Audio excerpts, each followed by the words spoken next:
In medieval Europe, death was not a distant concept reserved for the elderly or the unlucky. It was an ever-present companion that shaped belief, rumour, fear, and daily survival. And what is most unsettling is that many stories whispered in taverns, monasteries, and market squares, dismissed by some as superstition or exaggerated terror, were later proven to be chillingly accurate, revealing a world where truth was often more horrifying than myth. People believed that entire villages could vanish overnight from disease, and this was no exaggeration, as outbreaks of plague, dysentery and smallpox regularly wiped out populations so quickly that survivors struggled to bury the dead, leaving bodies stacked in churches, streets, and open pits. It was rumoured that the dead were sometimes buried alive, a fear intensified by stories of coffins found scratched from the inside. And modern historical and archaeological evidence confirms that misdiagnosis of death did occur, especially during epidemics when physicians rushed burials to prevent spread. Medieval folk spoke of corpse candles and strange lights appearing over fields where death would soon follow, which modern science links to marsh gases released from decomposing bodies, unknowingly marking mass graves. There were rumours that plague doctors themselves often spread death rather than curing it, and records show their tools were ineffective, their protective clothing symbolic at best, and their presence often coincided with rising mortality. It was widely believed that drinking water could kill entire towns, and this was tragically true, as contaminated wells transmitted cholera and typhoid long before germ theory existed.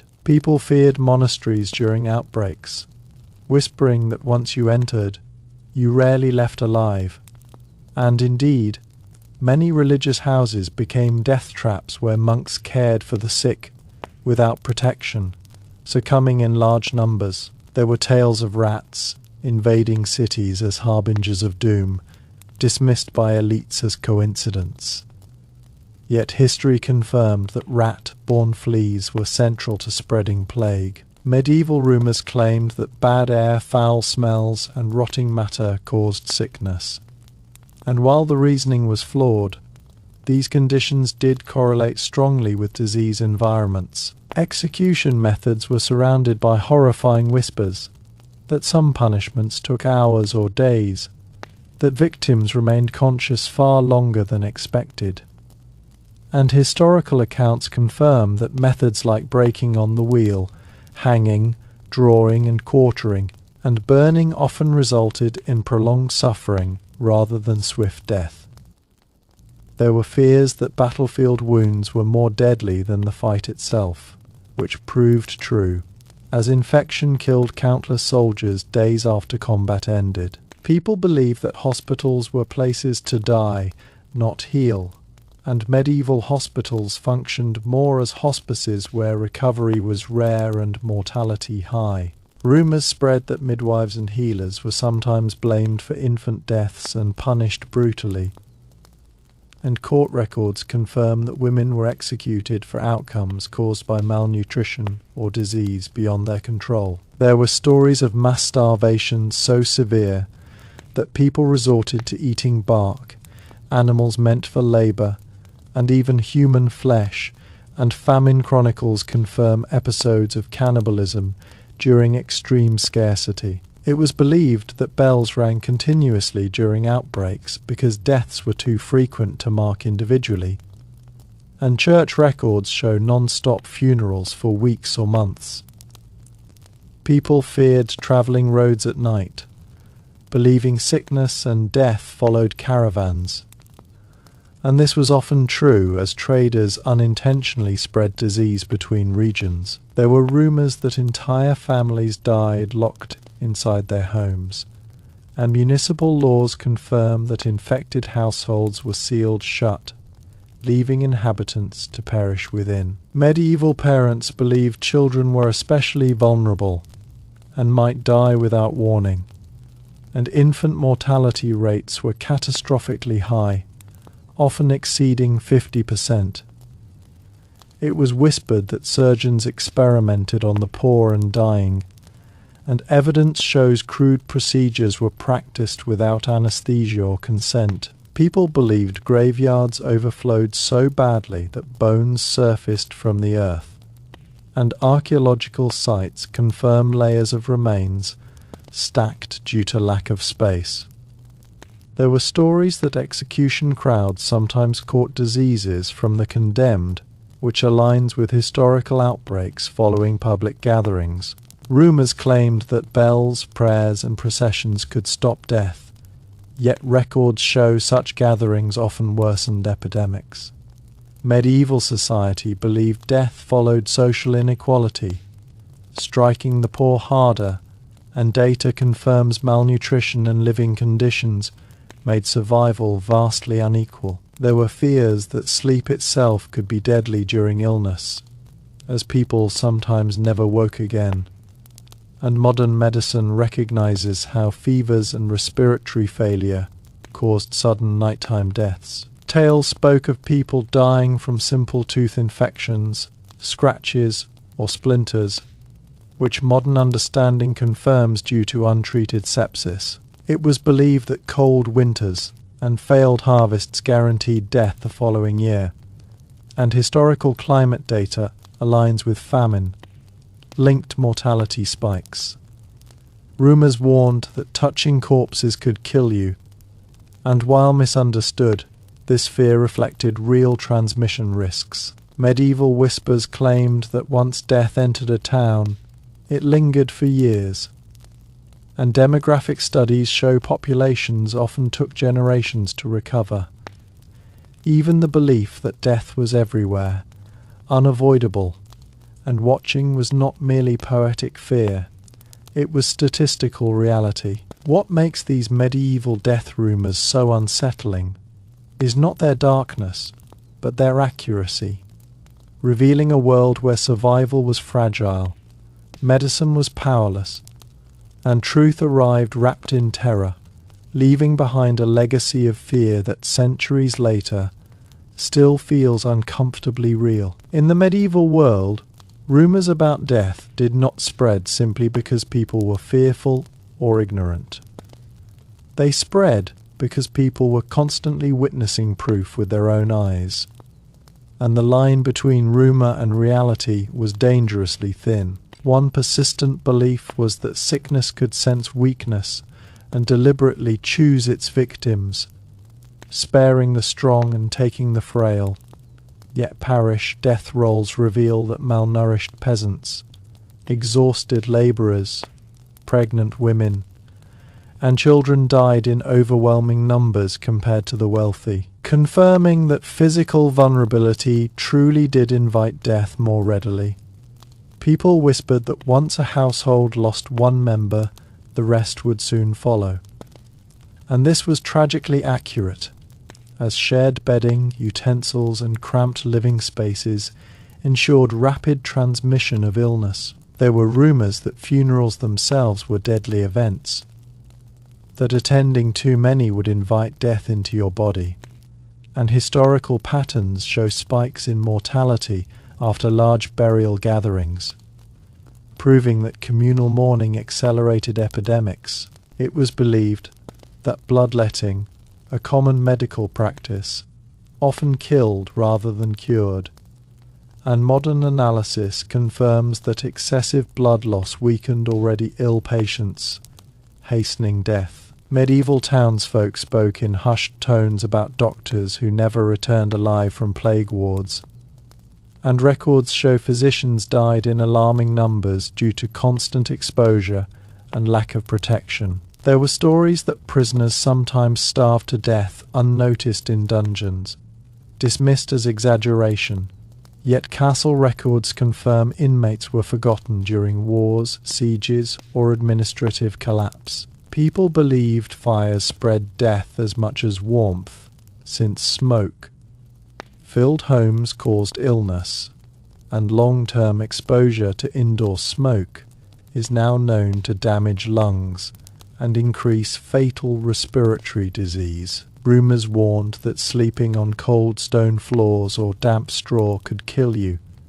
and in a time without insulation or heating, hypothermia and pneumonia were genuine killers. It was said that women often died after childbirth, even if the baby survived, and historical data confirms maternal mortality was staggeringly high due to infection, hemorrhage, and lack of hygiene. Villagers believe that touching money, clothing, or tools from the dead carried fatal curse, which aligns with how contaminated objects transmitted disease. There were whispered fears that wars killed more people after they ended than during the fighting itself. And this proved true as famine, displacement, and infection swept through weakened populations. Medieval chronicles described rivers clogged with bodies after battles, not as poetic exaggeration, but as literal aftermaths of mass slaughter. People believed that fear itself could kill, that shock and terror stop the heart, and modern medicine recognizes stress, induced cardiac events. There were rumors that executioners were cursed and lived short lives, and many did, suffering from disease, injuries, and social isolation. Townspeople believed that once bells began tolling daily, they would not stop until half the town was gone, and church records grimly support this belief. It was said that even animals sensed approaching death, fleeing villages before outbreaks. And while partly myth, patterns show livestock mortality often preceded human outbreaks due to shared water and environment. Medieval travellers feared inns and roadside lodgings, believing many people died in their beds overnight. And records show travellers frequently succumbed to illness far from home, buried anonymously. Rumours spoke of children dying silently in their sleep without warning, and sudden infant death was heartbreakingly common. People believed that poverty itself was fatal, and survival rates prove wealth offered protection through better food, space, and isolation. As medieval memory thickened with centuries of loss, death rumours became less about warning and more about Fey discipline. Fey, a way of training the self to remain intact when everything else fractured. People believed that emotional excess weakened survival. Too much despair drained strength. Too much joy invited collapse. Balance was not philosophical, it was physiological. Those who oscillated wildly often fell ill or withdrew. Those who stayed measured endured longer. Emotional regulation became as essential as food. People believed that the body learned before the mind. Long before language could explain danger, posture shifted, breath shortened, sleep grew shallow. Medieval people trusted these signals. They did not dismiss unease as imagination. Discomfort was data. When something felt wrong, even without reason, it was treated seriously. Ignoring the body was considered reckless. There was a belief that death reshaped dignity. Loud displays of grief, pride, anger felt unsafe. Dignity became quiet competence, continuing work, maintaining routine, caring for others without announcement. The most respected people were not those who spoke well, but those who remained functional under strain. People believed that the world punished rigidity. Those who refused to change habits, diets, routes, or beliefs often died first. Flexibility became survival intelligence. Medieval people learned to alter routines quickly. Not because change was good, but because stasis was dangerous. There were whispers that death preferred predictability. The same path walked daily, the same market visited weekly, the same gathering attended repeatedly. All were seen as risks. Rotation became instinctive. Tasks were shared. Exposure was distributed. Medieval people practiced a form of risk dilution without theory, only observation. People believed that after enough loss, the self narrowed. Identity became simpler. One was no longer defined by ambition or lineage, but by function, provider, healer, watcher, worker. Purpose mattered more than personality. This narrowing was not dehumanization. It was stabilization. There was a belief that death trained patience more effectively than instruction ever could. Waiting became unavoidable, waiting for illness to pass, for food to arrive, for danger to fade. Those who could not wait panicked or fled, and often perished. Endurance was learned through forced stillness. People believed that grief changed speech. Voices lowered. Words shortened. Conversations avoided abstraction. Practicality replaced speculation. Medieval dialogue became concrete, because abstraction felt like a luxury reserved for safer times. There were rumours that the body remembered loss even after recovery. Survivors of famine or plague often hoarded food, avoided crowds, slept lightly. These habits persisted for life and were passed to children through example, not explanation survival. Behaviour became culture. People believed that death exposed the fragility of hierarchy. Titles did not protect lungs. Wealth did not guarantee immunity. This awareness destabilized blind obedience. Authority shifted subtly toward experience rather than rank. Those who had lived through catastrophe were trusted over those who merely ruled. There was a belief that memory required containment. Without boundaries, grief spread endlessly. Rituals, funerals, prayers, anniversaries did not exist to honor the dead alone, but to limit sorrow, so the living could continue. Ritual was emotional architecture. People believed that death taught restraint in expectation. Anticipation was dangerous. Waiting eagerly for the future magnified disappointment. Medieval people learned to meet each day without assuming continuity. Presence replaced anticipation. There were whispers that too much planning invited heartbreak. Plans were made, but lightly. Adjustability mattered more than precision. This mindset shaped medieval resilience, not through optimism, but through preparedness. People believed that after repeated loss, truth became heavier. Lies required maintenance. Truth endured without effort. Honesty simplified life when energy was scarce. This is why confessions increased during crises, not from morality, but from exhaustion.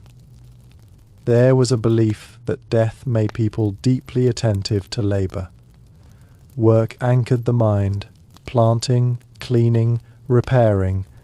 These actions created continuity when meaning collapsed. Labour was therapy before the concept existed. People believed that death taught humility by erasing comparison. Competing with others felt meaningless when survival itself was uncertain. Cooperation replaced rivalry out of necessity. Mutual survival mattered more than individual success. There were rumours that after enough loss, people stopped fearing aging. Youth no longer promised safety. Elders were valued not for longevity, but for having endured experience mattered more than vitality. People believed that fear sharpened observation. Panic blurred it. Those who stayed calm noticed patterns.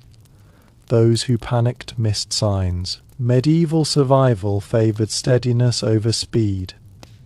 There was a belief that death reshaped generosity. Charity became local, targeted, practical. Giving everything to everyone destroyed communities. Giving wisely sustained them.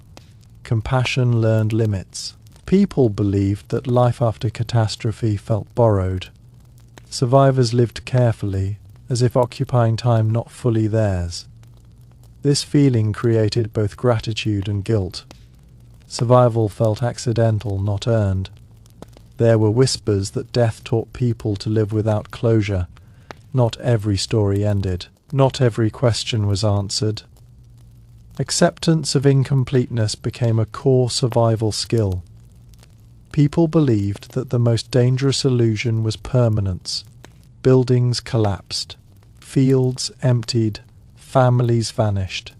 Anything assumed permanent was already vulnerable. Adaptability replaced attachment. There was a belief that attention itself was moral. To notice suffering was to honor it. To ignore was to participate in erasure. Medieval people watched closely, not from curiosity, but responsibility. People believed that survival demanded humility before randomness. No formula guaranteed safety. Effort improved odds, not outcomes. This acceptance prevented both arrogance and despair. There were rumors that after too much death, people stopped fearing the end and began fearing waste. Wasted life, wasted effort, wasted presence. Meaning shifted from duration to impact. People believed that continuity was victory, another harvest, another child taught, another roof repaired. These were triumphs unmarked by celebration because they needed no announcement. There was a belief that death refined love into attentiveness. Not grand promises, but daily acts. Presence mattered more than permanence. Love was practiced, not proclaimed. People believed that endurance was collective memory made active. What survived was not strength, but lessons passed quietly. Where not to go, when to wait, how to share, how to notice. In the end, medieval death rumors were not obsessions with dying. They were strategies for staying functional in a world where loss was frequent and control was minimal. They taught people how to regulate emotion, conserve energy, recognize danger, and continue without guarantees. They persisted because they worked, not perfectly, not safely, but often enough to matter. Death was not misunderstood in the medieval world. It was observed, learned from, and adapted to. These rumors were not errors. They were hard, earned knowledge. They were not about predicting the end. They were about living carefully enough to reach tomorrow. And in a world where tomorrow was never promised, that careful living was the closest thing to wisdom people had. As medieval existence continued beneath this long accumulation of loss, death rumors became less about what would happen, and more about how to remain intact when it did. People believed that survival depended on learning when to harden and when to soften. Too much hardness turned people cruel and isolated. Too much softness left them broken. Balance was not emotional intelligence as we name it today. It was learned through watching who endured and who disappeared. People believed that death trained restraint in desire, wanting less reduced vulnerability. This did not mean people stopped wanting. It meant they learned to want carefully. Excessive longing, whether for wealth, love, recognition, or certainty, felt dangerous because it magnified loss. Medieval people practiced emotional thrift long before the concept existed, spending hope where it might last, and conserving it where it would be wasted. There was a belief that the body learned survival faster than thought. Long before illness, people sensed when to slow down, stay home, avoid crowds, eat differently, or sleep more. These instincts were respected because ignoring them had consequences. Medieval culture valued bodily intuition, not because it was mystical, but because it was often right. People believed that after repeated catastrophe, the world demanded humility rather than explanation. Asking why rarely produced answers, but asking what now allowed life to continue. This shift shaped medieval thinking profoundly. Practical response replaced philosophical resolution. Action mattered more than meaning. There were whispers that grief sharpened attention but dulled ambition. People noticed details intensely: the sound of footsteps, the absence of smoke, the tone of a voice, while long-term goals faded. This narrowing was adaptive. Awareness kept people alive. Ambition often exposed them to risk. People believed that death changed how trust worked. Trust was no longer given freely, but it was given deeply. Bonds formed slowly, but once formed, they were intense. Betrayal felt catastrophic because social circles were small. Loyalty mattered not as virtue, but as survival. As the medieval world aged under this weight, death rumours became something like a second language, understood fluently, rarely spoken directly. People did not announce fear, they adjusted behaviour. Doors closed earlier, journeys shortened, promises softened. Life was lived in conditional tense. Nothing was stated as permanent, because permanence had proven itself unreliable. People believed that the most dangerous moment was the return to normal. After an epidemic faded or a famine eased, relief tempted carelessness. Medieval people whispered that death often returned strongest when people relaxed. And history confirms repeated waves striking after celebrations, markets reopening, and pilgrimages resuming. Caution outlasted crisis because memory did. There was a belief that death trained the eye to notice imbalance. Too much noise after long silence felt wrong. Too much quiet after laughter felt worse. Medieval people became sensitive to shifts rather than extremes. Stability was not defined by happiness, but by consistency.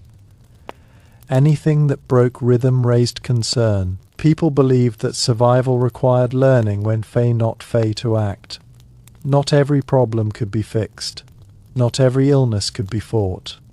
Knowing when effort would waste strength was as important as knowing when to intervene. This restraint was often mistaken for apathy by outsiders, but within communities it was understood as wisdom shaped by loss. There were rumours that death favoured speed over strength. Those who moved quickly, changing habits, relocating, adapting diets, altering routines, often outlived those who waited for certainty. Medieval people learned that hesitation could be fatal. Decision-making became pragmatic rather than ideal. People believed that grief sharpened memory unevenly. Small details survived: how someone laughed, where they sat, a phrase they repeated, while larger narratives vanished. This is why medieval accounts feel fragmented, intimate, and incomplete. Memory clung to moments rather than stories, because moments were manageable. There was a belief that death altered how people perceived fairness. When loss was widespread, justice felt random. This did not eliminate morality, but it softened expectations. People stopped believing that good behavior guaranteed safety. Kindness became its own reason, not a strategy for reward. People believed that silence carried information. A neighbor who spoke less, a craftsman who stopped singing while working, a child who stopped asking questions. These were treated as signs of internal collapse. Medieval people watched for withdrawal as closely as they watched for fever. There were whispers that death made people practical with affection. Love was shown through action, because words felt temporary. Feeding someone, repairing their roof, sitting with them without speaking. These were acts of devotion that survived uncertainty. Speech promised too much. Action endured. People believed that memory required repetition to survive. Names were spoken again and again, not because people forgot, but because repetition anchored presence. Saying a name kept someone in the world a little longer.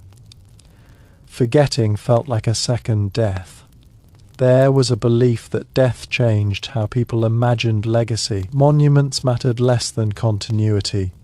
Passing on skills, habits, values, and stories felt more durable than stone. A child who remembered how to farm, heal, or repair was a better memorial than any grave marker. People believed that too much grief distorted time. Days stretched, years compressed. Medieval writing reflects this, with sudden jumps and vague durations. Trauma reordered perception. Time stopped behaving logically when loss overwhelmed experience. There were rumors that death taught people to live closer to essentials. Food, warmth, shelter, companionship.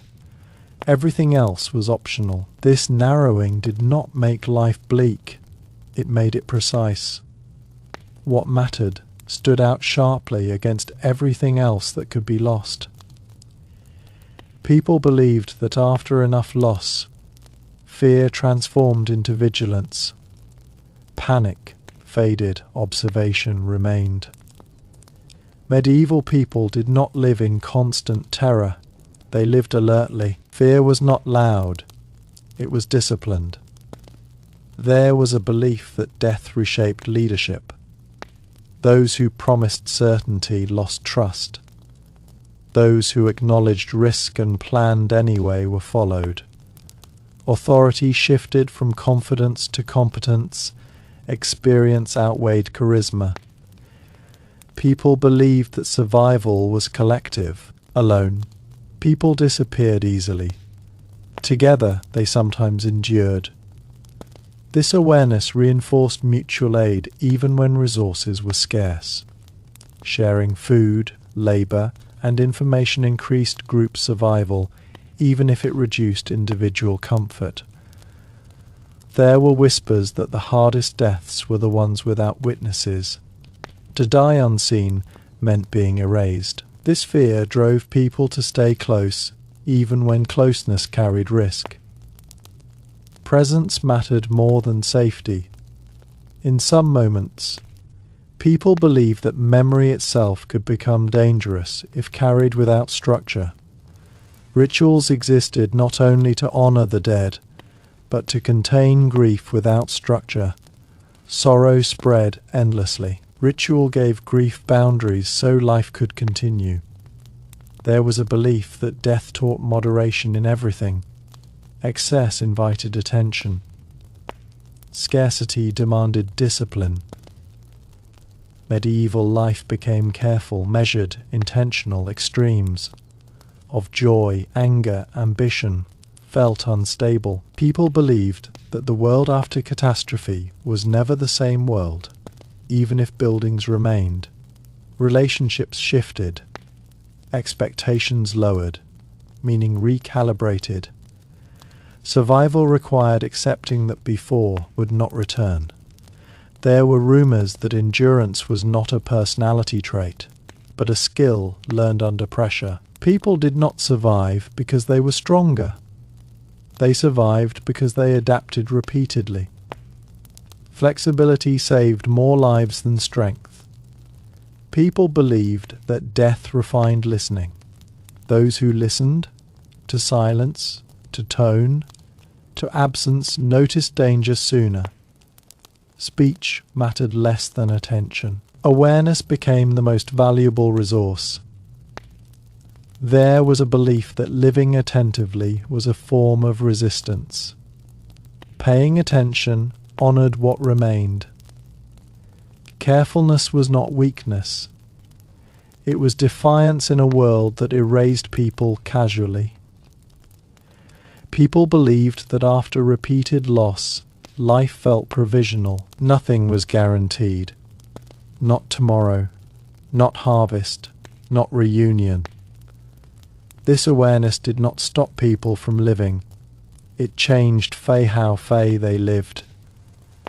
Days were approached deliberately, not casually. There were whispers that death made people honest with themselves. Illusions collapsed quickly. What remained was simpler, heavier, truer. Medieval people lived closer to reality, not because they were wise, but because reality insisted. In the end, medieval death rumours were not about predicting the end. They were about recognizing fragility. They were instructions for how to move through a world where certainty was rare and loss was common. They survived because they helped people endure. Not bravely, not optimistically, but attentively. They softened shock, reduced surprise, and gave structure to grief that would otherwise overwhelm. Death was not something medieval people waited for. It was something they lived beside. These rumours were not surrender. They were navigation. Quiet maps passed hand to hand, generation to generation, teaching people how to continue when guarantees had disappeared. And so they endured not as fear, but as awareness, not as obsession, but as memory. In a world where life could vanish without warning, remembering how fragile it was became the most human act of all. As medieval life continued under this long memory of loss, death rumours became less about events and more about orientation, how to stand in the world without being shattered by it. People believed that the safest way to live was to remain slightly unfinished, emotionally and materially. Homes were modest even when wealth allowed more. Celebrations were restrained. Attachments were real but carefully balanced, as if leaving space for sudden absence reduced the pain when it arrived. Completion felt dangerous. Flexibility felt survivable. People believed that certainty was a luxury no one could afford. Absolute statements, fail-ways, never, forever, faded from speech. Language softened into possibility and patience. If we are spared, if time allows, if we live to see it. These phrases were not pessimism. They were realism shaped by experience. Medieval people learned that words carried emotional weight, and careless certainty could wound when reality contradicted it. There was a belief that death reshaped perception itself. Colours seemed duller after great loss. Food tasted flatter, sounds felt distant. Chroniclers described the world as thinned after epidemics, as if reality itself had lost substance. Modern readers might call this depression, but medieval people understood it as the natural aftermath of surviving too much. The world returned slowly, unevenly, never quite the same. People believed that after repeated catastrophes, ambition had to be disciplined. Wanting too much meant risking devastation. Desire was managed carefully, directed toward attainable goals. Shelter, food, companionship, rather than grand futures. This did not kill aspiration, it grounded it. Dreams became local, practical, and fragile. There were whispers that death trained people to value usefulness over brilliance. Those who could repair, grow, heal, carry, or organize became indispensable. Social admiration shifted quietly toward competence, A steady hand mattered more than a clever mind. Reliability became a form of virtue. People believed that grief taught economy, not just of emotion, but of energy. Excessive reaction wasted strength.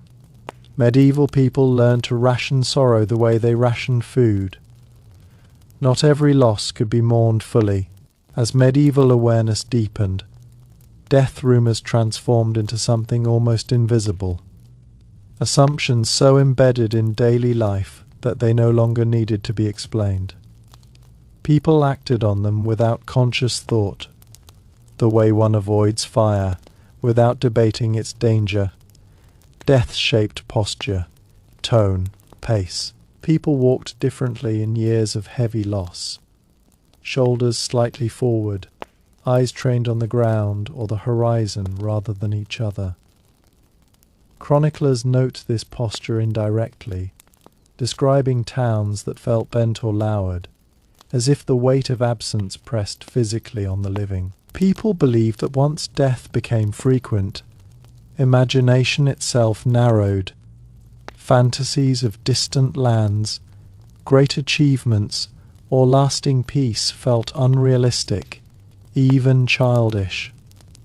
Instead, imagination turned inward toward endurance, how to survive winter, how to stretch food, how to keep children alive another season. Creativity did not vanish, it redirected.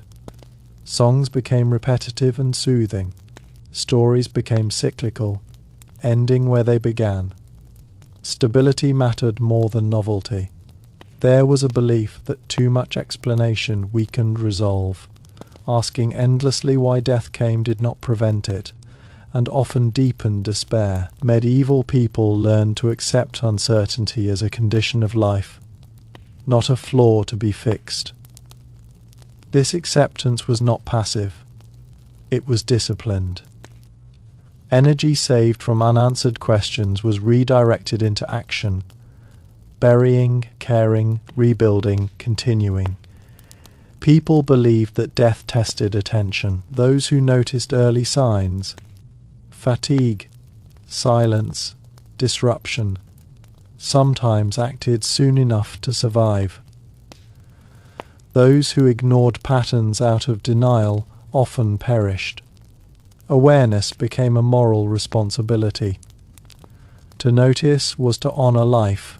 To ignore was to gamble with it. There were whispers that people who survived many losses developed a second way of seeing, less emotional but sharper. They read faces quickly, noticed hesitation in voices, sensed shifts in mood before words formed. This perceptiveness was not intuition in the mystical sense, but pattern recognition sharpened by repetition. Survivors became quiet observers in a world that punished inattention. People believed that death reshaped the meaning of courage. Bravery was no longer loud or dramatic. True courage was consistency, getting up, feeding others, showing up again after loss. Heroism looked ordinary. Those who endured quietly were admired more than those who resisted loudly and burned out quickly. There was a belief that the most dangerous emotion was false hope. Not hope itself, but hope built on denial. Medieval people learned to hope cautiously, attaching it to effort rather than outcome. If we work, we may endure a place things will improve. Hope became conditional, grounded, restrained. People believed that after too much death, anger lost direction. Who could one blame when loss was everywhere? Rage either collapsed inward into despair or dispersed into small, unfocused irritations. Large-scale rebellion was rare during epidemic peaks. Not because people were content, but because grief drained the energy required to fight. There were rumours that even dreams changed after mass death. People dreamed less of future success and more of repetition, walking familiar paths, performing ordinary tasks, speaking with the dead as if they were still alive. These dreams were not frightening. They were comforting, suggesting continuity where waking life offered none. People believed that death altered how silence functioned. Silence was no longer awkward. It was meaningful. It allowed grief to exist without demand. Medieval gatherings often sat quietly for long stretches, not out of discomfort, but shared understanding. Silence became a form of speech. There was a belief that children learned restraint faster than adults during crises. They adapted quickly, sensing when not to ask questions, when to conserve energy, when to stay close. Childhood shortened not because joy vanished, but because awareness arrived early. Play continued, but it became quieter, closer to home, less reckless. People believed that death made truth heavier. Lies felt more offensive when time felt limited. Deception wasted energy and trust. Confessions increased, not because morality improved, but because unresolved conflict felt intolerable in a world where tomorrow was uncertain. Honesty became practical. There were whispers that people who lived through repeated catastrophes stopped fearing solitude. Loneliness was familiar. Silence was survivable. They learned to be with themselves because companionship could disappear without warning. This self-sufficiency was not pride, it was preparation. People believed that the greatest skill was adjustment. Those who adapted their expectations survived psychologically, even when they suffered materially. Those who clung to what life should be broke more easily. Acceptance did not remove pain, but it prevented collapse. There was a sense that death taught proportion. Small irritations mattered less. Petty insults faded quickly. People focused on essentials because energy was precious. This narrowing of concern created a quieter, more deliberate way of living. People believed that memory needed structure to survive. Without rituals, names disappeared, so they repeated them in prayers, in stories, in work. Naming fields, tools, children after the dead was a way to keep presence alive without constant mourning. Memory became integrated into function. There were rumors that after enough loss, people stopped fearing being judged by others. Reputation mattered less than survival and decency. Social pressure weakened when half the community was gone. Individual authenticity quietly increased. People believed that death reshaped faith into endurance rather than expectation. Miracles were hoped for, but not assumed. Faith became less about reward and more about steadiness, continuing to act rightly even when outcomes were unclear. There was a belief that living well meant living attentively, eating carefully, speaking honestly, working steadily, loving quietly. Excess felt risky. Moderation felt protective. Life was approached like a fragile object that needed gentle handling. In the end, medieval death rumours were not morbid fixations. They were accumulated survival knowledge, refined through observation and loss. They taught people how to notice change, how to conserve energy, how to love without illusion, and how to endure uncertainty without breaking. Death was not romanticized. It was respected as a force that could not be argued with, only acknowledged. These rumours persisted because they helped people remain functional in a world where loss was common and control was rare. They were not about surrender. They were about orientation.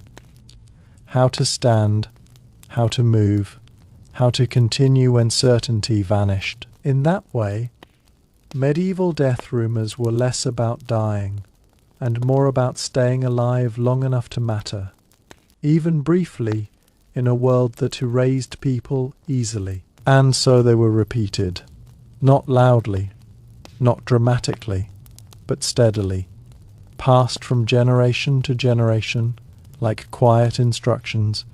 Pay attention, move carefully, love deeply but lightly, remember what matters, and continue. As medieval times stretched on, death rumours stopped being something people believed, and became something people knew not intellectually, but bodily. Knowledge of death lived in posture, pacing, restraint.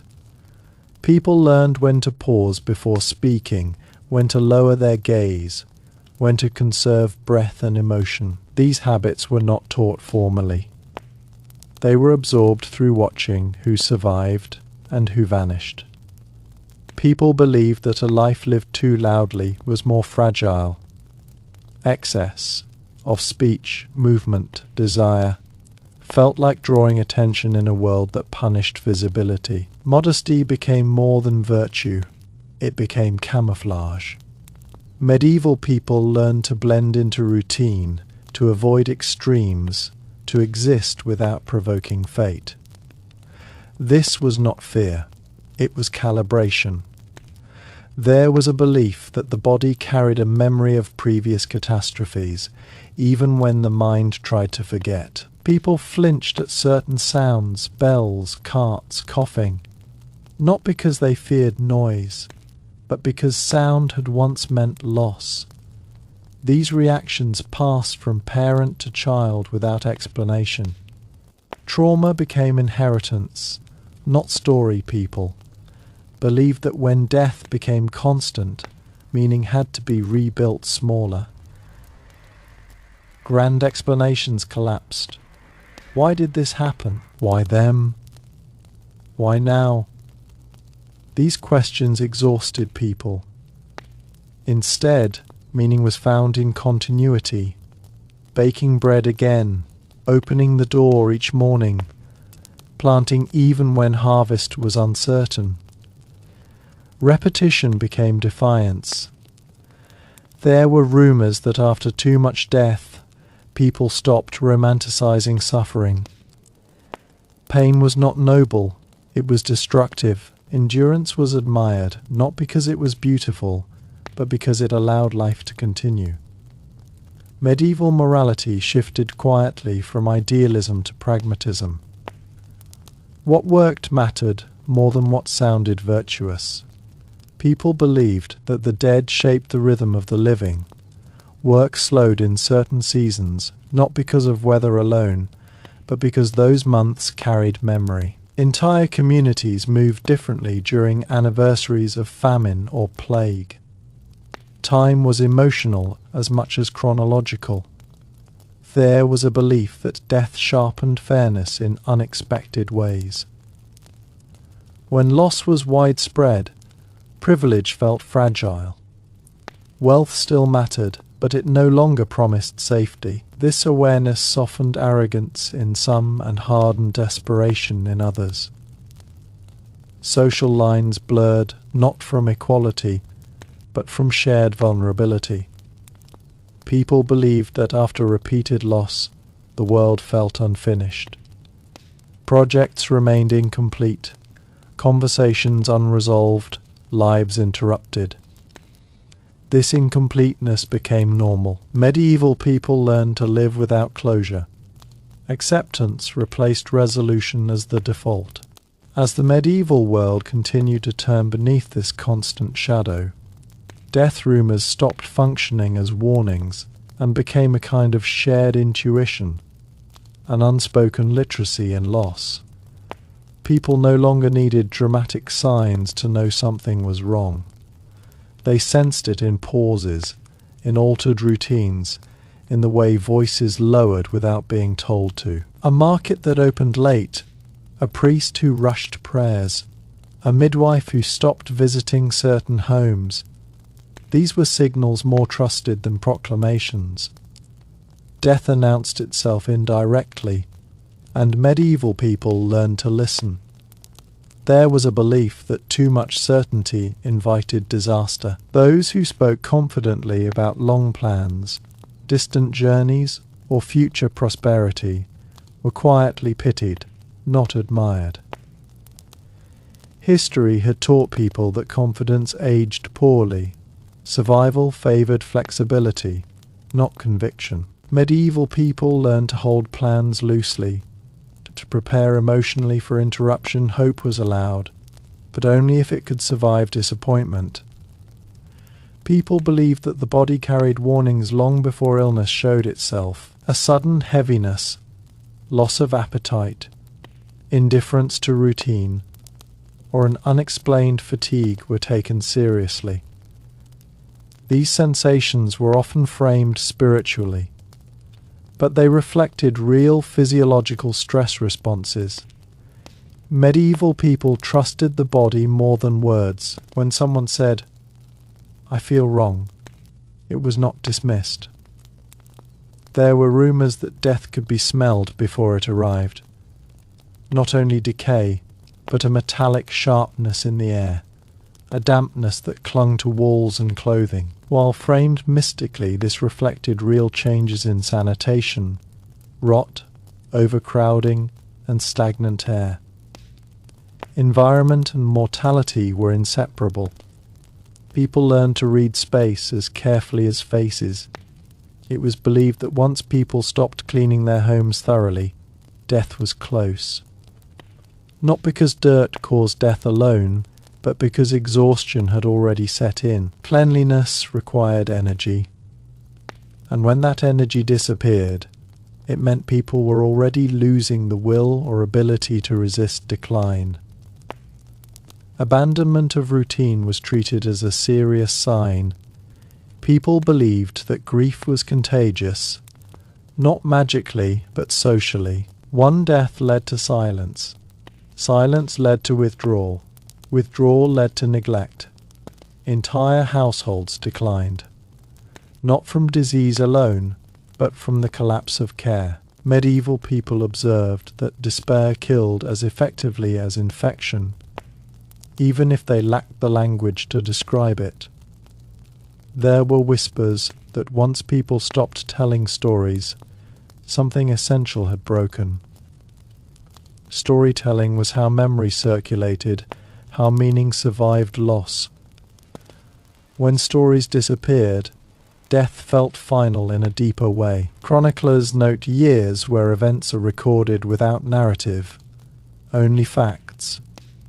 Those years feel empty even on the page.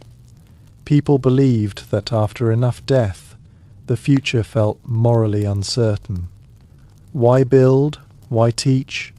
Why invest in a world that might erase everything tomorrow?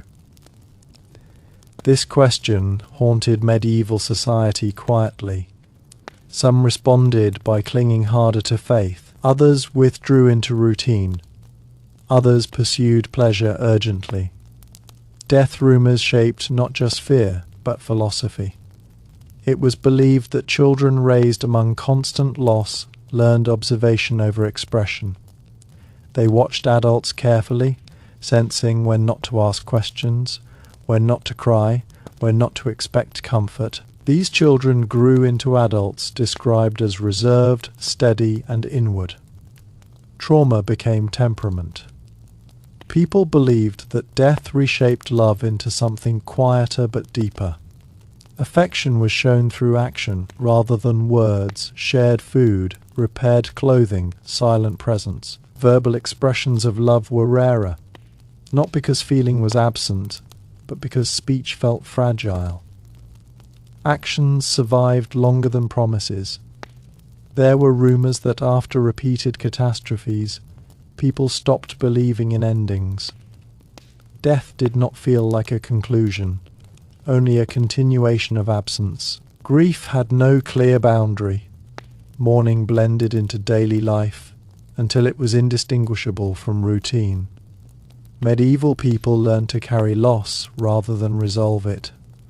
People believed that the dead were more numerous than the living, and this awareness changed perspective.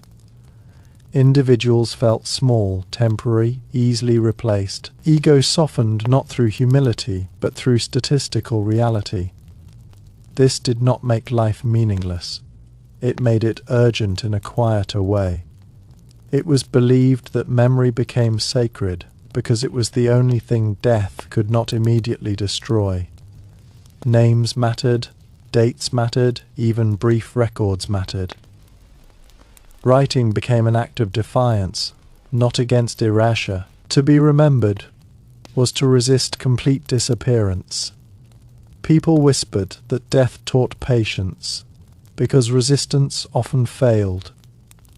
Waiting through illness, famine, winter, uncertainty became a skill. Endurance replaced action as the primary virtue. Medieval morality increasingly valued steadfastness over bravery. There were rumors that after enough loss, people no longer feared dying as much as dying alone. Presence mattered. Witness mattered. A death without someone to see it, remember it, or mark it felt worse than suffering. This fear shaped how people stayed close, even when closeness was dangerous. People believed that survival itself imposed responsibility to rebuild, to teach, to remember. Those who lived when others did not often felt obligated to continue traditions, names, and work. Survival was not freedom, it was inheritance. In the end, medieval death rumors were not errors waiting to be corrected by science. They were adaptive knowledge systems built from observation, loss, and repetition. They shaped behavior not because they were always accurate, but because they were accurate often enough to matter. Death was not hidden in the medieval world. It was studied, noticed, anticipated, and woven into daily decision making. These rumors endured because they helped people navigate uncertainty without control, grief without resolution, and life without guarantees.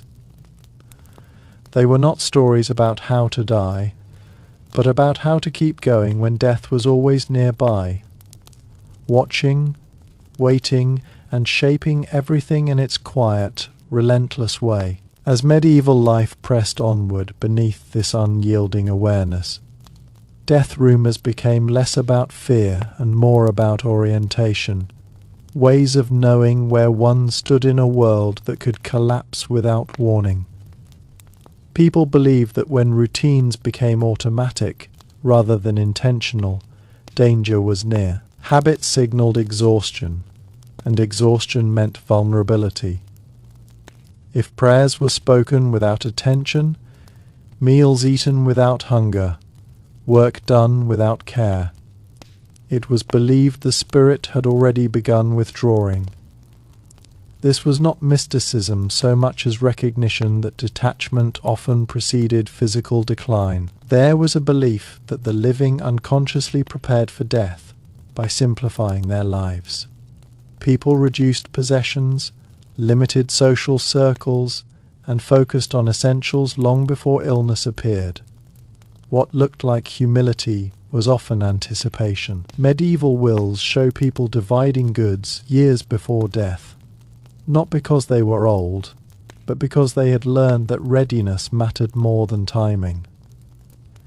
People believed that death rearranged priorities so quietly that it was only noticed in hindsight. Arguments that once felt urgent suddenly lost importance. Feuds dissolved, not through forgiveness, but irrelevance. When survival felt uncertain, pride became expensive. Medieval society learned that conflict wasted energy, better spent enduring. There were rumors that the body could feel when it had crossed an invisible threshold, when recovery was unlikely even if life continued briefly. People described sensations of distance, as if watching themselves from elsewhere. This dissociation, now understood as a trauma response, was interpreted as death drawing near. Such accounts appear repeatedly across regions and centuries, suggesting a shared human experience given different language. People believed that after repeated loss, Grief became quieter but heavier. Loud mourning faded, private sorrow deepened. Tears were saved, not because people felt less, but because they felt too much too often. Emotional restraint became a survival skill. Medieval people learned that expressing everything meant collapsing under its weight. There were whispers that memory itself became unreliable when death was constant. Names slipped away, faces blurred, details vanished. This was not carelessness but overload. Chronicles written after mass mortality often repeat phrases and simplify events, showing how trauma compresses experience. Remembering selectively was a way to keep functioning. People believed that death taught caution in speech. Promises were dangerous. Predictions felt arrogant. Words were chosen carefully because being wrong carried emotional cost. This caution shaped medieval communication into something dense and layered, where meaning was often implied rather than stated outright. There was a belief that death reshaped relationships not by ending them, but by narrowing them. Social circles shrank, trust concentrated. People invested deeply in fewer bonds rather than spreading themselves thin. Intimacy increased even as communities fragmented. Love became heavier because it carried risk. People believed that after enough loss, the future stopped feeling linear. Time felt circular, cycles of illness, recovery, scarcity, brief calm, then collapse again. This worldview shaped medieval patience. People endured hardship, not because they expected improvement, but because they expected repetition. Survival meant lasting through cycles, not escaping them. There were rumours that once people stopped marking graves carefully, something essential had broken. Names omitted, stones uncarved, bodies buried quickly. These were signs. As medieval life continued to unfold under this unbroken awareness, death rumours settled into the background of existence, no longer shocking but shaping instinctive behaviour in ways people barely questioned. Many believed that the world itself was fragile, held together by habit rather than stability, and that any disruption, war, drought, illness, could unravel it completely. This belief made people cautious, not just with health, but with ambition. Dreams were kept small, close to home, because distance and novelty carried risk. People believed that repetition itself was dangerous. Visiting the same market too often, travelling the same road repeatedly, or gathering with the same group was thought to increase the chance of being noticed by death. While framed superstitiously, this reflected a real observation. Repeated exposure increased risk. Medieval life became a series of careful rotations. Who fetched water, who went to market, who visited neighbours, spreading danger as thinly as possible. There were whispers that those who spoke too confidently about the future often died first, a belief rooted in the cruel pattern of sudden reversals. Letters and chronicles are filled with unfinished plans, interrupted journeys, and promised returns that never came. Confidence was quietly mistrusted. Humility felt safer. Medieval people learned to speak in conditional language. If God wills, if we live to see it. Not only as faith, but as psychological armour. People believed that grief accumulated physically, weighing on the body until it caused illness. Survivors of multiple losses were described as aging quickly, becoming stooped, quiet, and withdrawn. Modern understanding of chronic stress aligns with this belief. But medieval people did not need science to see the effect grief had on flesh and spirit. There were rumours that death changed how people perceived beauty. After mass mortality, physical attractiveness mattered less than signs of health and endurance. Marriage records show increased emphasis on practicality, strong hands, steady work, family survival, over romance or status. Love became less about idealization and more about shared resilience.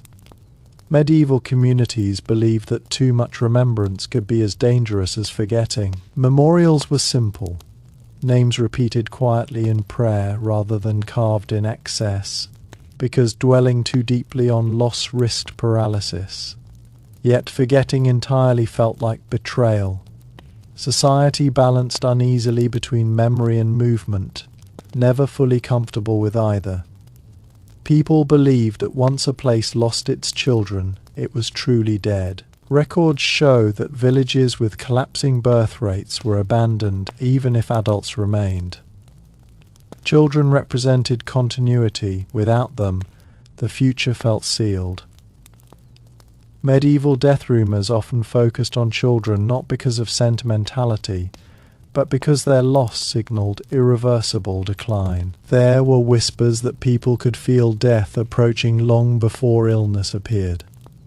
Not as fear, but as a narrowing of attention. Survivors described moments when priorities suddenly shifted inward, when distractions lost meaning, when the world felt distant. Whether psychological or physiological, this intuition became part of oral knowledge. People believed that the greatest cruelty of death was not suffering, but silence, the way it erased voices, stories, jokes, arguments, and memories without leaving answers behind. This fear drove an obsession with record, keeping names, debts, boundaries, promises. Writing became a way to resist erasure, even when survival itself felt uncertain. Medieval society believed that every catastrophe reset social rules. Hierarchies loosened, roles shifted, and opportunities briefly opened for those who survived. Yet these changes came at unbearable cost, making progress feel morally complicated. Advancement built on absence carried guilt alongside benefit. There were rumours that people who lived too long after many losses became detached from life itself, neither fully alive nor eager to die. Chroniclers describe elders who watched generations vanish, living quietly, almost transparently, as if already halfway gone. Longevity was not always celebrated. Sometimes it was endured. People believed that death taught restraint in speech. Words became careful, deliberate, chosen not to provoke fate or reopen wounds. This caution shaped medieval communication, making meaning heavier and silence more common. What was left unsaid often carried more weight than what was spoken. In the end, medieval death rumours were not stories meant to terrify children or control populations. They were cultural memory distilled into instinct. They explained why people moved slowly, trusted cautiously, loved urgently, and planned modestly. They shaped a world where survival was not heroic, but persistent. Death was not an interruption of medieval life. It was part of its structure.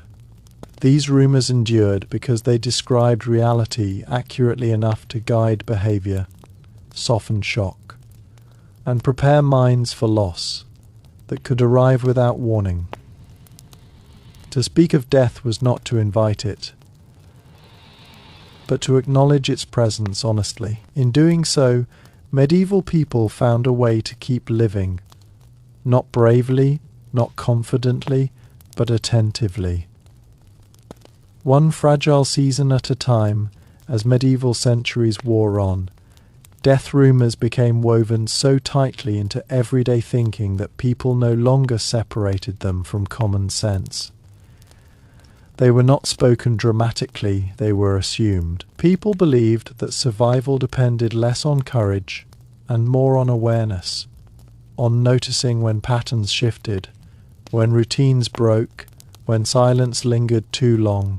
A missed church bell, an unopened shop, an uncollected bucket of water could mean death had already begun its work. These small absences were treated as warnings long before official announcements or visible illness appeared. It was believed that once a household stopped producing smoke from its hearth, it was already lost. Neighbours would watch chimneys carefully, knowing that fire meant life and cold meant absence. This belief was not superstition. Records show entire families died quietly indoors, leaving no sign until days later. Medieval people learned to read landscapes the way modern people read news, looking for subtle signs that something had gone wrong. People believed that death made people practical to the point of cruelty. During crises, sentimentality was dangerous. Food was rationed strictly, care was prioritized within families, and strangers were turned away. While this seems harsh, it reflected an understanding that resources were finite and compassion without limits could destroy everyone. Survival ethics replaced moral ideals during extreme times. There were whispers that once death became frequent, people stopped imagining different futures for themselves. Identity narrowed. Instead of asking, "Who will I become?" people asked, "Will I still be here?" This shift appears in medieval writings that focus less on personal ambition and more on endurance, duty, and faithfulness to routine. Consistency itself became a form of resistance. People believed that when too many people died too quickly, even truth became unstable. Rumours spread faster, certainty vanished, and fear filled gaps where knowledge should have been. Chronicles from epidemic years contradict one another wildly, reflecting confusion rather than deception. Medieval people learned that not knowing was sometimes safer than believing the wrong thing. It was believed that death changed the meaning of time permanently. After mass loss, people measured years, not by rulers or calendars, but by disasters. A child might be said to be born after the great sickness, rather than in a numbered year. Memory anchored itself to trauma, because it was the most reliable marker of change. People whispered that death taught humility better than sermons ever could. Wealth, status, education, none offered real protection. Those who survived often spoke less about achievement and more about gratitude for ordinary days. Pride felt inappropriate in a world that could erase it instantly. There were rumours that too much explanation was dangerous, that searching for reasons behind death led only to madness. Instead, people accepted patterns without demanding causes. This was not ignorance, it was psychological self-preservation. Understanding how something happens is different from understanding why it must. People believed that silence was sometimes kinder than comfort. Words failed in the face of repeated loss, and empty reassurances felt cruel. Sitting quietly with grief became an act of respect. This cultural shift is visible in medieval mourning practices that emphasize presence over speech. It was believed that death reshaped how people valued bodies. Physical strength, stamina, and resistance to illness became more admired than beauty or elegance. Labouring bodies were respected because they endured. Weakness was pitied, not shamed, because it was recognized as fate rather than failure. People whispered that the dead never truly left, not as spirits, but as absence that shaped decisions. An empty chair changed how people sat. A missing voice changed how conversations flowed. Life reorganized itself around gaps that could not be filled. There were rumours that the world itself felt older after every epidemic. as if time accelerated through loss. Medieval writers frequently describe feeling late in history, believing they lived near the end of things. This was not prophecy, but exhaustion. Civilizations worn thin by repeated catastrophe. People believed that too much death erased the boundary between tragedy and routine. Corpses in streets stopped shocking, bells stopped alarming, fear dulled into familiarity. This emotional flattening was not indifference, it was survival. Feeling everything fully would have destroyed people faster than illness. As the medieval world carried its memories forward, death rumours stopped being warnings and became expectations, shaping how people understood their own fragility long before illness appeared. Many believed that life moved in cycles of loss, that peace was only a pause between waves of death, and chronicles confirm that generations rarely experienced long, uninterrupted stability. People whispered that even good years felt temporary, enjoyed cautiously, as if abundance needed to be consumed quietly before it vanished again. Medieval communities learned not to trust calm, because history had taught them that silence often came before bells. It was believed that people could sense when an era was ending, not just a life. When craftsmen stopped taking apprentices, when fields were planted late, when churches delayed repairs, people assumed death was already shaping the future. These were not irrational fears. Economic and administrative withdrawal often preceded population collapse. There were rumors that once people stopped arguing about small matters, something was deeply wrong, because conflict required belief in tomorrow.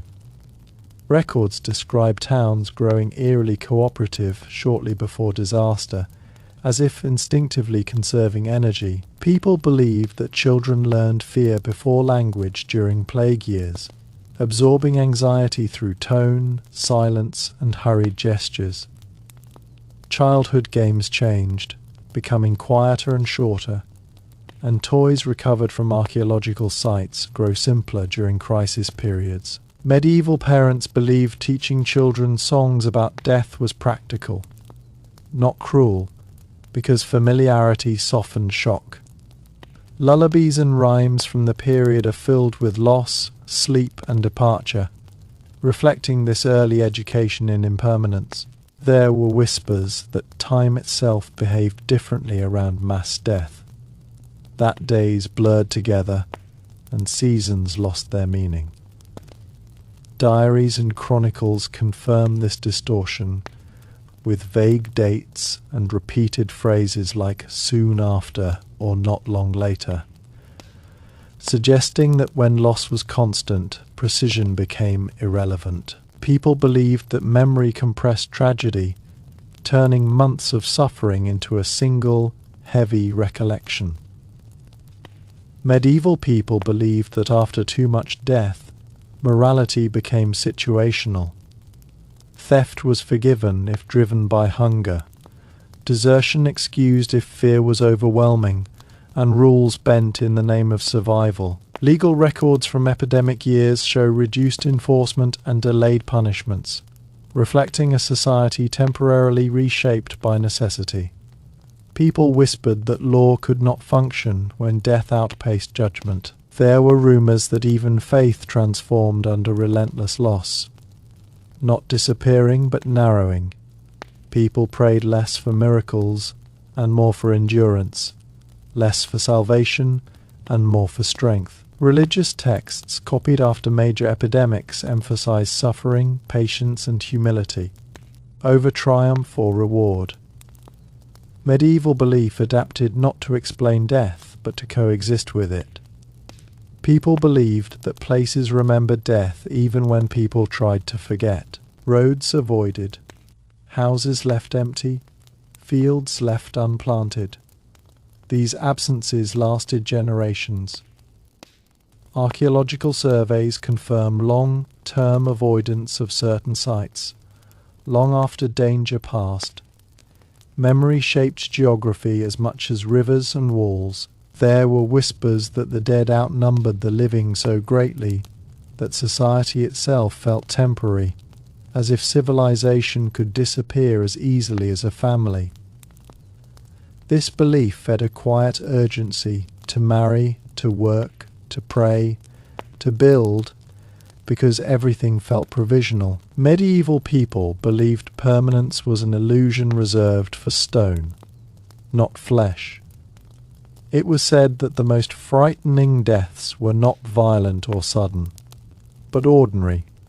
People who woke, worked, ate, and simply did not return home. Lists of missing persons appear in town records after epidemics, confirming how easily individuals vanished without explanation. People feared being forgotten more than dying, knowing that memory was the only survival beyond burial. Medieval society believed that every generation inherited unfinished grief, a weight passed silently from parent to child. This belief, though unscientific in language, aligns with what modern psychology recognizes as inherited trauma patterns. People lived cautiously not only because of what they experienced, but because of what they were taught to expect. In the end, these death rumours were not born from imagination, ignorance, or obsession. They were slow conclusions drawn from relentless evidence, refined across centuries of watching people disappear. They taught restraint in joy, patience in suffering, and humility in survival. Death was not a distant threat in the medieval world. It was a teacher, harsh and constant, shaping how people loved, planned, believed, and endured. Speaking about it was not surrender, but continuity, ensuring that knowledge outlived bodies even when bodies did not. As medieval generations continued to live under this constant awareness, death rumours became less emotional and more structural, shaping how entire societies were organised. People believed that towns built too close together invited death, and over time settlements began spacing homes farther apart after epidemics, an instinctive form of early risk management. There were whispers that narrow streets trapped sickness, and later rebuilding efforts in some cities widened roads and marketplaces, not out of scientific understanding, but lived experience. Medieval people believed architecture itself could either protect life or hasten death. It was believed that constant exposure to death shortened patience, making tempers flare more quickly and forgiveness rarer. Court records from high mortality periods show increased violence, disputes, and impulsive crimes, supporting the idea that grief reshaped behaviour. People whispered that sorrow made people harsher, not kinder, because emotional energy had already been exhausted. Compassion did not vanish, but it became selective, focused inward on family rather than outward on strangers. People believed that when too many adults died, childhood itself changed. Children worked earlier, spoke less, and were trusted with responsibilities far beyond their years. Tax and labour records show children entering the workforce younger after major population losses. Medieval parents believed softness was dangerous in a world that could remove protection overnight. There were rumours that laughter returned differently after mass death. Shorter, quieter, almost apologetic. Chronicles mention joy as something remembered rather than experienced. People feared attracting attention from fate itself, as if visible happiness invited correction. Joy survived, but it learned restraint. Medieval people believed that writing itself became heavier after epidemics. Language slowed, sentences lengthened, and tone darkened. Scribes wrote less about future plans and more about preservation, records, boundaries, inheritances, suggesting a society focused on holding what remained rather than expanding outward. Knowledge became defensive rather than ambitious. There were whispers that the body remembered death even after survival. People who lived through plagues reported lingering weakness, breathlessness, trembling and fear long after recovery.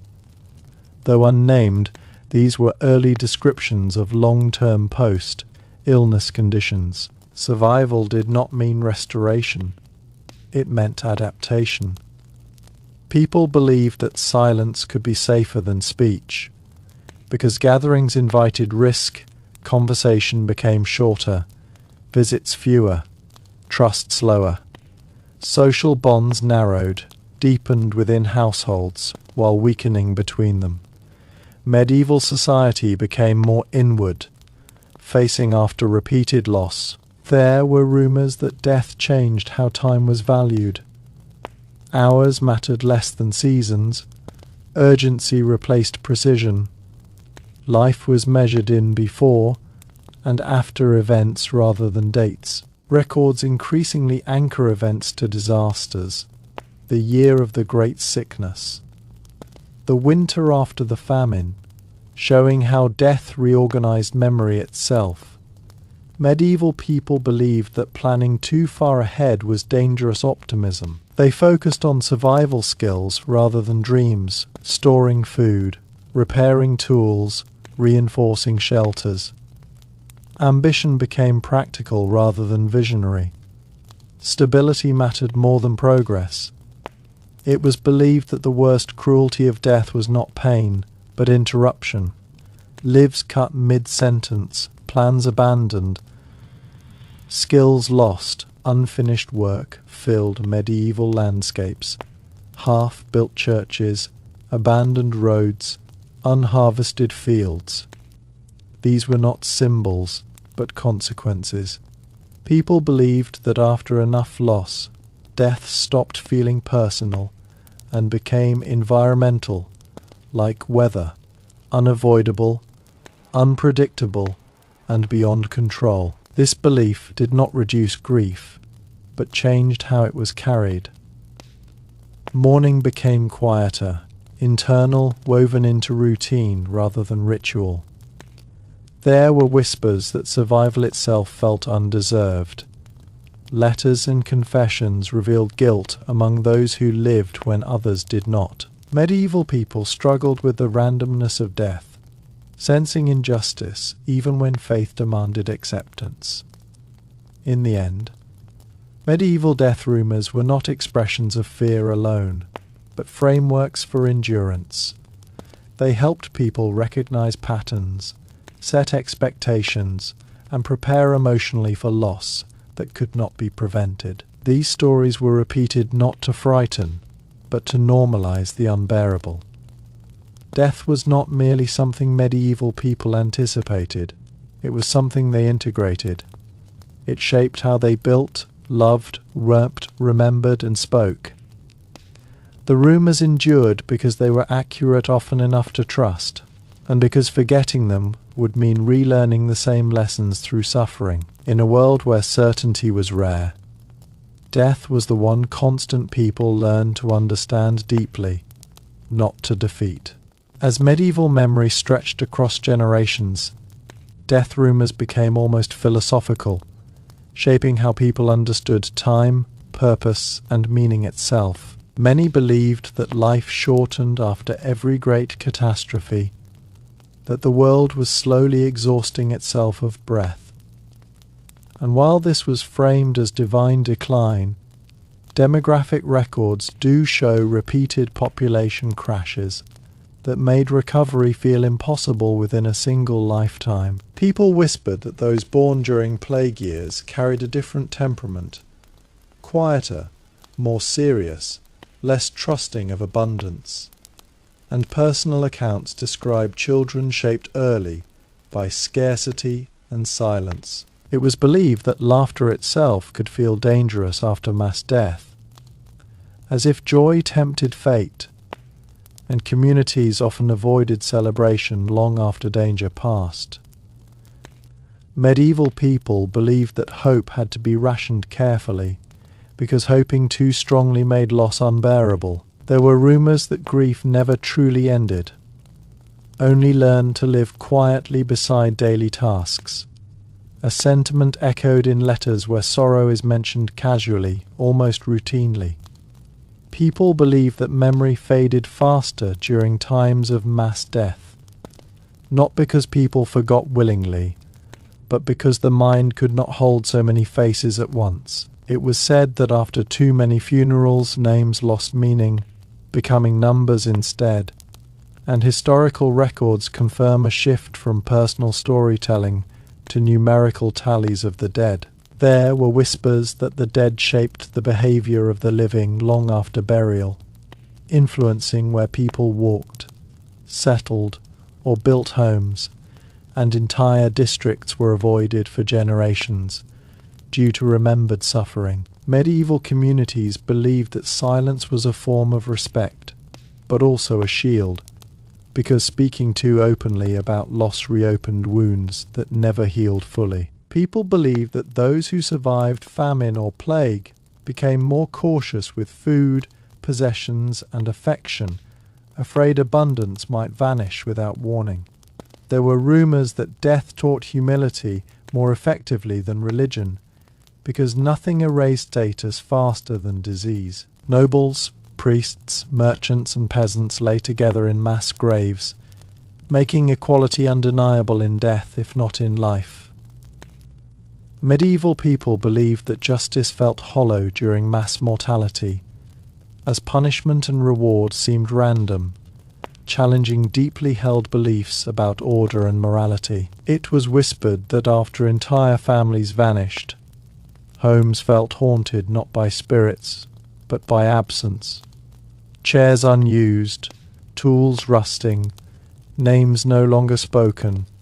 Archaeological remains of abandoned villages confirm these spaces were left untouched for decades. People believed that rebuilding required forgetting, yet forgetting felt like betrayal, creating a tension that shaped medieval culture.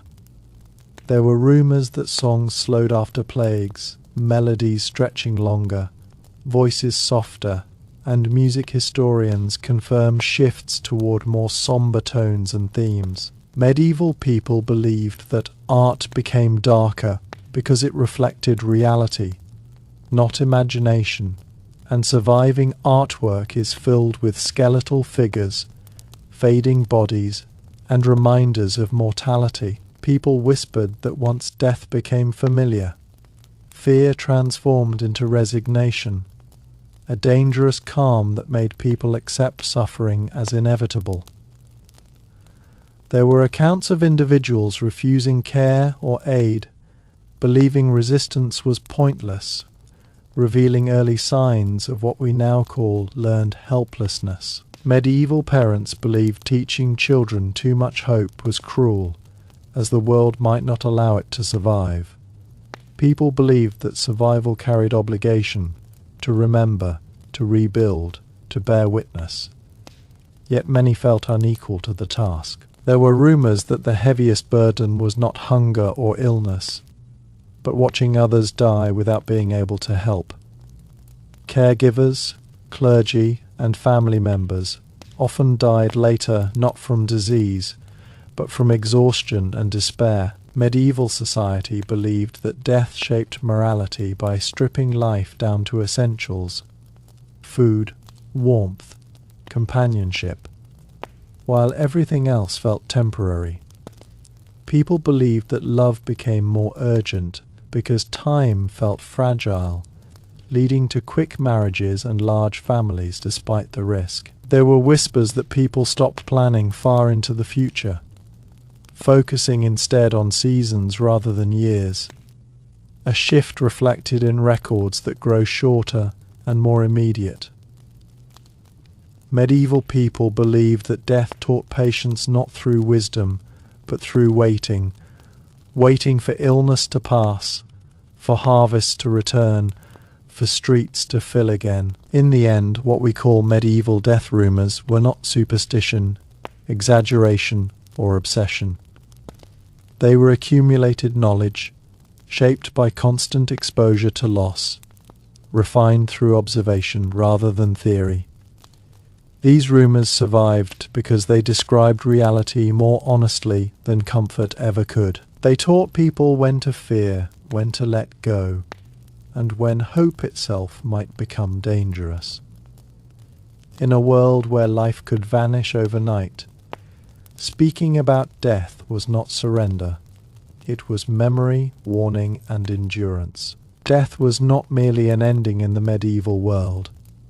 It was a presence that taught people how to live carefully, love fiercely, and accept uncertainty as the only certainty they truly had. As medieval life moved forward under the shadow of constant loss, death rumours evolved into something quieter and heavier, a shared understanding that rarely needed words. People believed that when a village stopped repairing its roads, walls, or wells, death had already defeated it, and historians later confirmed that abandoned infrastructure was one of the earliest signs of irreversible population collapse.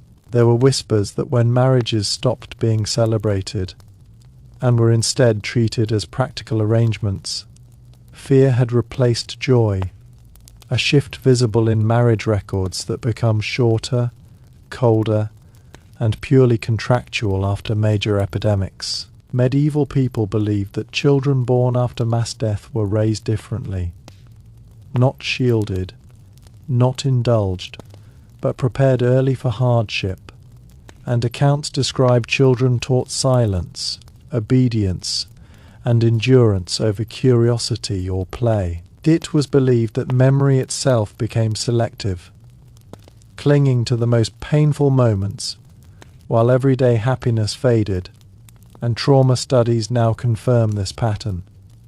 People whispered that after years of death, faces blurred together, names repeated, and individuality softened into categories: the sick, the dying, the buried. Medieval scribes often stopped recording personal stories, and instead listed deaths in bulk, revealing how overwhelming loss erased detail. There were rumours that language grew poorer after plagues, as fewer people remained to carry stories, dialects, and expressions forward, and linguistic historians observe simplification and loss in regional speech after population collapses. People believed that when elders died en masse, the past itself vanished, because no one remained to remember how things were done before. Skills were lost quietly: farming techniques, healing practices, crafts, because the hands that held them disappeared. Archaeological gaps confirm sudden interruptions in workmanship and knowledge transmission. There were whispers that people stopped asking why death came and began asking only who is next, marking a shift from meaning to survival. Medieval prayers themselves changed tone, moving from requests for protection to pleas for endurance. It was believed that after repeated epidemics, fear no longer screamed but settled into routine, becoming part of daily decision-making. People chose where to sit, whom to touch, and how long to speak based on invisible calculations of risk. There were rumours that kindness itself became dangerous, because compassion brought proximity, and proximity brought death. Yet despite this fear, records show people continued to care for the sick, suggesting that duty often outweighed self-preservation. Medieval people believed that time felt shorter after catastrophe, not because clocks changed, but because fewer futures felt believable. Planning beyond the next harvest or winter seemed foolish when survival itself felt uncertain. There were whispers that life became smaller, narrowed to immediate needs, while dreams grew quieter and more cautious. Chronicles reflect this shift, focusing less on ambition and more on endurance. People believed that death taught people to notice small mercies, a meal shared, a day without bells, a night without coughing. Survival was measured not in years, but in ordinary moments that passed, without loss. There were rumours that gratitude itself changed shape, becoming muted and private rather than celebratory. Medieval letters often expressed thankfulness with restraint, as if joy needed to be hidden to survive. It was said that after great loss, people feared attachment, knowing love increased vulnerability. Yet attachment still formed, because loneliness was another kind of death. Medieval society lived within this tension, between closeness and caution, memory and forgetting, hope and restraint. People believed that the dead shaped the living, not through fear, but through absence, guiding choices by what was no longer there. In the end, medieval death rumours were not attempts to explain the supernatural, but attempts to cope with reality when explanation failed. They were patterns observed without science, lessons learned without safety, truths passed on because ignoring them carried consequences. These rumours endured because they were useful, because they prepared minds for loss, and because they offered a language for grief when words were otherwise insufficient. Death was not merely something that happened in medieval life. It was something people lived alongside, learned from, and quietly carried forward, shaping a world where survival itself became the deepest form of wisdom. Over time, medieval death rumours grew so precise that they began to resemble a dark manual for recognizing the end, even if people never wrote it down. Communities believed that when a person's voice weakened or changed tone, death was close. And many chronicles described the dying speaking in whispers, or losing the ability to speak entirely in their final days. There were rumours that the eyes of the dying lost focus, as if already looking past the living world, and descriptions of fixed glassy stares appear repeatedly in medieval death accounts. People believed that the body grew strangely light just before death, a belief rooted in the rapid muscle wasting caused by prolonged illness and starvation. It was whispered that the dying often spoke of long journeys, distant places, or seeing deceased relatives, and while framed spiritually, such visions are now understood as common during extreme fever, hypoxia, or trauma. Medieval families believed that animals behaved differently around the dying, becoming restless or silent, and heightened sensitivity to human distress likely triggered these reactions. There were rumours that death spread faster among those who shared beds, which was tragically accurate in a world where entire families slept together for warmth and survival. People believed that once the sick began sleeping for long stretches, waking only briefly, death was inevitable, aligning with the body's gradual shutdown. It was said that those who survived great epidemics were marked forever, living shorter lives afterward. And modern research confirms long-term organ damage and weakened immunity after severe illness. Medieval people believed that once a town lost its elders, its wisdom died with them. And records show cultural and technical knowledge vanished when entire age groups were wiped out. There were rumours that fear itself could weaken the body, making death more likely, and chronic stress is now known to suppress immune function. People believed that laughter during plague years felt wrong, almost sinful, because joy seemed to tempt fate, revealing how deeply death shaped emotional life. It was whispered that some people died simply because they had given up, a belief echoed today. in observations about the will to live during severe illness. Medieval folk believed that the dead lingered in memory so heavily that survivors felt haunted. And while not supernatural, trauma and grief often manifested as vivid recollections and nightmares. There were stories of parents forgetting the faces of children they lost, because the mind protected itself, a psychological defense now well documented. People believed that when too many deaths occurred too quickly, even God's mercy seemed distant, reflecting a collective crisis of faith during mass mortality. Medieval communities believed that survival carried guilt, as if living meant stealing time meant for someone else, a feeling survivors expressed in letters and confessions. There were rumors that death reshaped morality, making people either cruel or deeply compassionate, and historical records show both extremes emerging after epidemics. People believed that when death became routine, society itself hardened, tolerating suffering that would once have been unthinkable. It was said that children born after great plagues carried the weight of silence, growing up among ruins, empty homes, and unspoken grief. Medieval people believed that history moved forward on piles of bones, not triumphs, and archaeology grimly supports this view. What modern readers might call obsession with death was, in truth, constant exposure to it, forcing people to learn its patterns whether they wanted to or not. These rumours endured because they saved lives sometimes, prepared minds often, and explained loss when explanation was otherwise impossible. In a world where death arrived without apology or warning, speaking about it was not morbid curiosity but survival.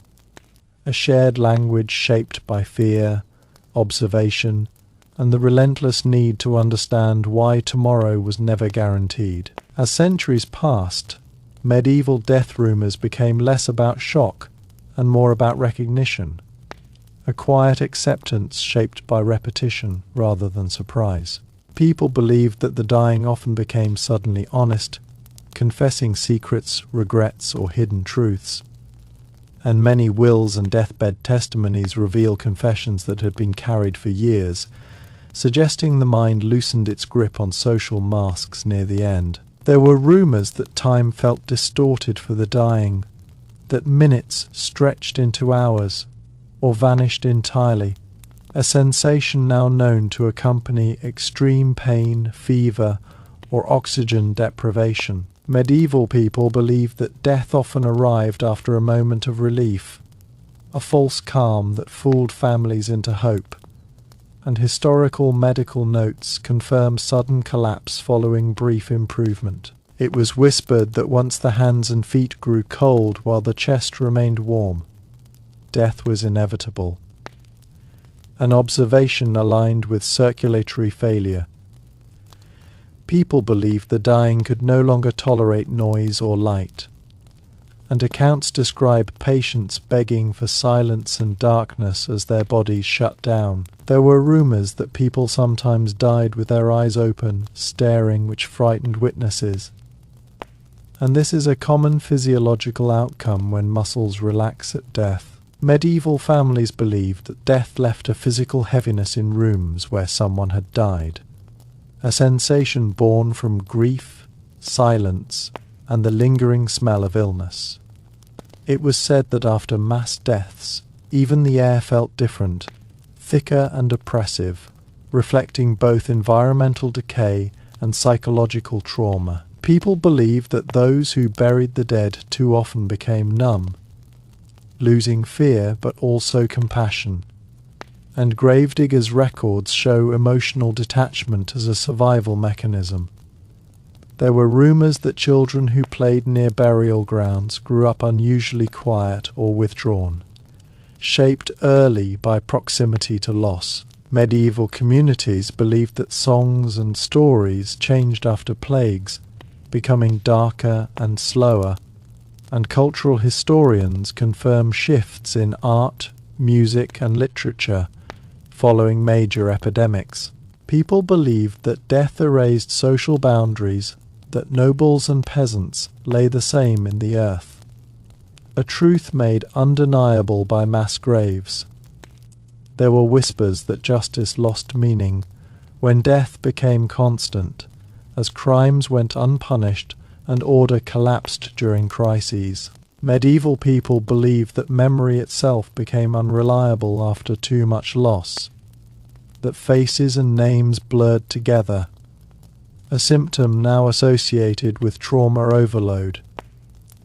It was said that once people stopped counting the dead, something essential broke inside society, and many records simply stopped listing individual names during peak mortality years. People believed that rebuilding after death took longer than destruction, and demographic recovery often spanned generations.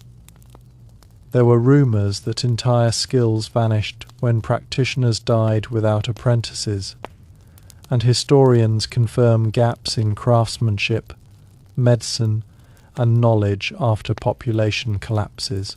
Medieval folk believed that the living carried the dead within them, shaping choices, fears, and silence, and survivor accounts echo this burden. There were stories of people who outlived everyone they loved, becoming strangers in familiar towns, a loneliness documented repeatedly in letters and chronicles. People believed that death did not end with burial, but echoed through years of absence, shaping marriages, inheritance, and identity. In the end, medieval death rumours were not exaggerations or myths meant to terrify. They were collective wisdom carved from grief, refined by repetition, and trusted because the world kept confirming them. Death was not a mystery in the medieval mind. It was a pattern, learned slowly, painfully, and passed on because remembering it was often the only way to survive a little longer. By the later medieval centuries, death rumours were no longer shouted warnings but quiet understandings, shared with a look, a pause, or a refusal to hope too quickly. People believed that when someone began giving away possessions before illness worsened, they already knew death was coming.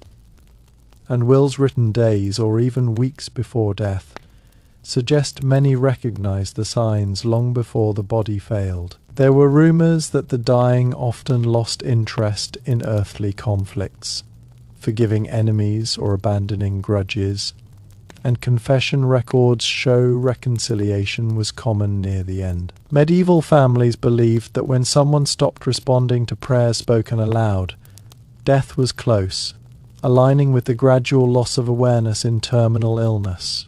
It was whispered that the dying could feel when their body was no longer theirs, a sensation now described by patients experiencing dissociation during severe trauma. People believed that when breathing became irregular, long pauses followed by gasps, death was inevitable, a pattern now recognized as agonal respiration. There were rumors that death sometimes arrived quietly, without pain or struggle, frightening survivors more than violent ends, because it offered no warning. Medieval people believed that those who survived repeated epidemics became emotionally hardened, almost ghost-like, and survivor accounts describe a deep numbness that lasted years. It was said that children raised during mass death learned silence early, speaking less, observing more, and many grew into adults described as cautious and withdrawn. People believed that after great loss, joy returned slowly, cautiously, as if afraid to be noticed, and cultural records show long gaps between festivals after major epidemics. There were rumours that marriage rates surged after plagues, driven by fear of loneliness and the need to rebuild families, a pattern supported by demographic data. In medieval Europe, the constant repetition of death turned rumour into a survival instinct, and many beliefs that sound exaggerated today were simply observations sharpened by experience. People believed that sickness could linger in buildings long after the sick were gone, and this was disturbingly accurate, as contaminated bedding walls and floors continued to spread disease for months. There were rumours that abandoned houses were cursed and deadly, which is why many stood empty even in crowded towns, and modern understanding of lingering pathogens explains why those who moved in often fell ill. Medieval people feared baths and public bathhouses during outbreaks, believing they opened the body to death. And while the reasoning was flawed, shared water and close contact made these places dangerous during epidemics. It was widely believed that sleep deprivation during illness guaranteed death, and exhaustion did indeed weaken immune responses, reducing survival chances. People whispered that once hunger reached a certain point, the body would simply give up. And famine accounts confirm that many died not from starvation alone, but from the collapse of bodily systems weakened beyond recovery. There were stories of parents abandoning sick children out of fear, believing proximity meant death, and heartbreaking legal and church records confirm cases of isolation that ended in solitary deaths. Medieval folk believed that death travelled faster, along trade routes and rivers, and historians now map epidemics spreading precisely along these paths of commerce. It was said that bells, smoke, and noise angered sickness, but silence did not save anyone either, revealing a world where control was largely illusion. People feared that wounds healed too quickly on the surface, but rotted underneath, and without antiseptics, internal infection was often invisible until it was fatal. There were rumours that soldiers survived battles only to die days later screaming from fever, and battlefield medicine records confirm infection was the true enemy. Medieval women believed pregnancy itself brought death closer, and tragically, many died during or after childbirth due to blood loss or infection. People believed that prisons smelled like death because death lived there, and overcrowded jails were indeed lethal environments. There were whispers that animals refused to drink from certain wells before humans fell sick, and environmental contamination often affected livestock first. People believed that disease changed people's faces before death, and descriptions of sunken eyes, darkened skin, and wasting align with terminal illness symptoms. There were rumours that once burial grounds filled, the living would soon follow, and overflowing graveyards marked severe demographic collapse. Medieval travellers believed carrying letters or goods from distant lands could bring death, which unknowingly reflected how trade transmitted disease. People feared the sound of carts at night, because they often carried bodies to mass graves, a sound described repeatedly in plague chronicles. There were beliefs that disease struck in waves, disappearing and returning without warning, which aligns with epidemic cycles. Medieval people believed survival was not proof of strength, but of fortune. And demographic data confirms randomness played a terrifying role. They believed death remembered places and returned to them, and towns often suffered repeated outbreaks across generations. What binds all these rumours together is not superstition, but pattern recognition born from relentless loss.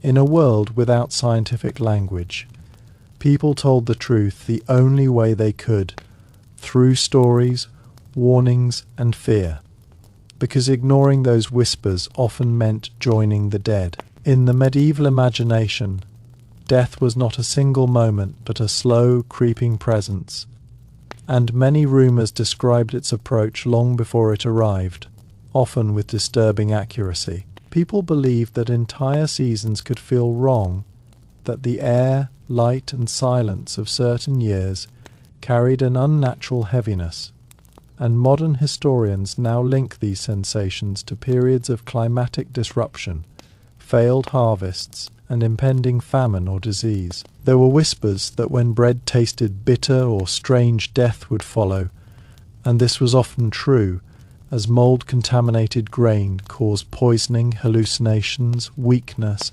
and fatal illness.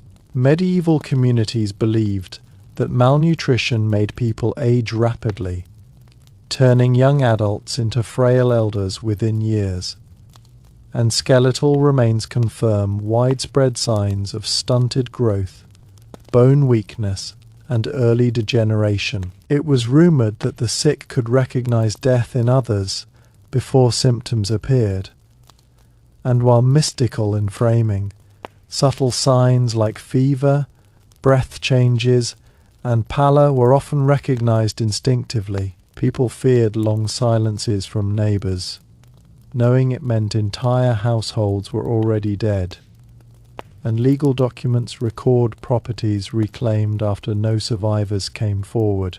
There were stories of children growing up surrounded by corpses during plague years, and chronicles confirm generations raised amid mass death developed emotional numbness rather than shock. Medieval people believed grief itself shortened life, and modern studies show chronic stress and trauma reduce longevity, validating that intuition. It was rumored that soldiers who returned from war brought death home with them, not only through injury but through hunger, disease, and social collapse, and post-war mortality spikes confirm this pattern. People believed that once food prices rose too quickly, death was guaranteed, and economic records show price inflation directly preceded famine mortality. There were whispers that the body could rot while the mind remained aware, a horrifying fear reflected in accounts of untreated infections,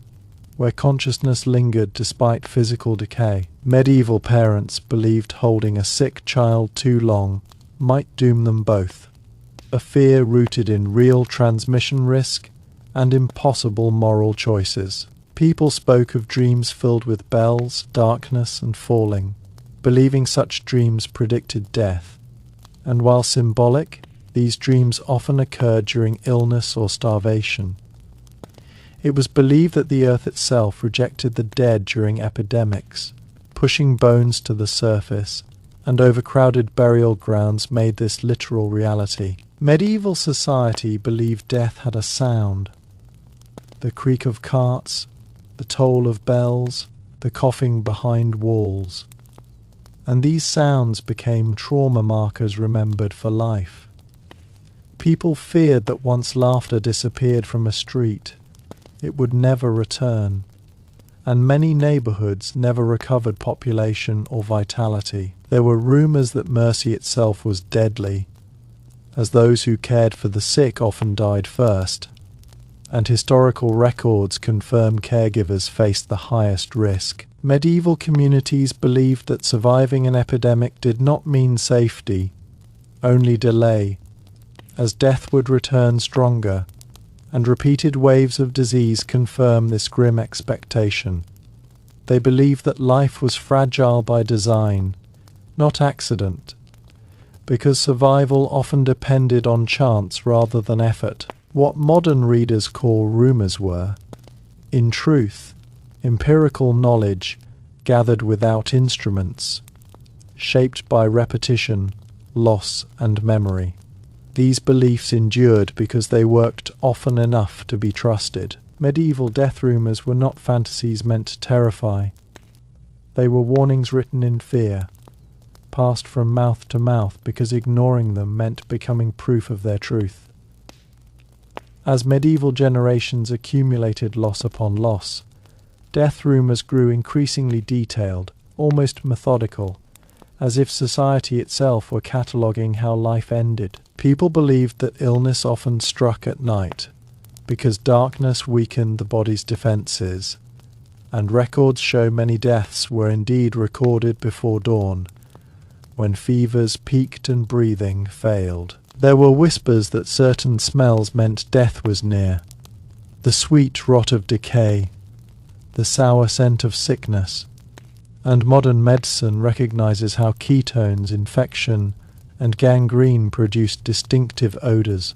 Medieval families believed that once someone stopped eating bread, death was close, and refusal of food is now known as a terminal sign.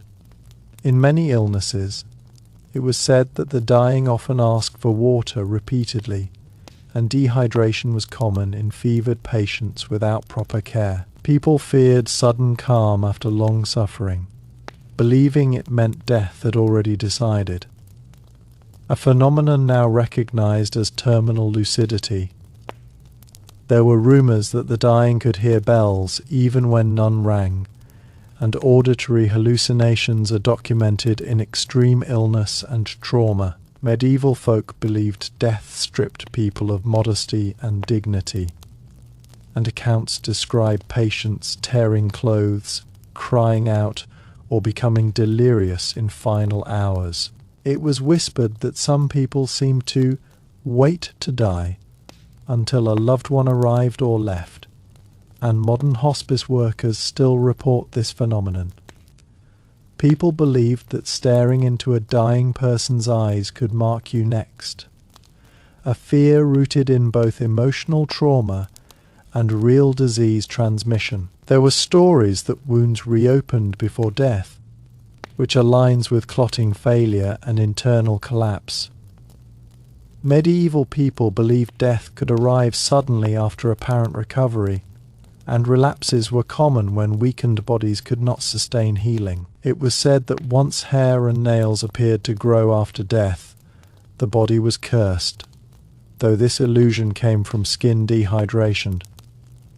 People feared that burial clothes were often reused too quickly, spreading sickness, and records show clothing was passed down out of necessity despite the risk. There were rumors that mass deaths dulled empathy, making survivors emotionally colder, and psychological research confirms trauma-induced numbness. Medieval society believed children who survived plague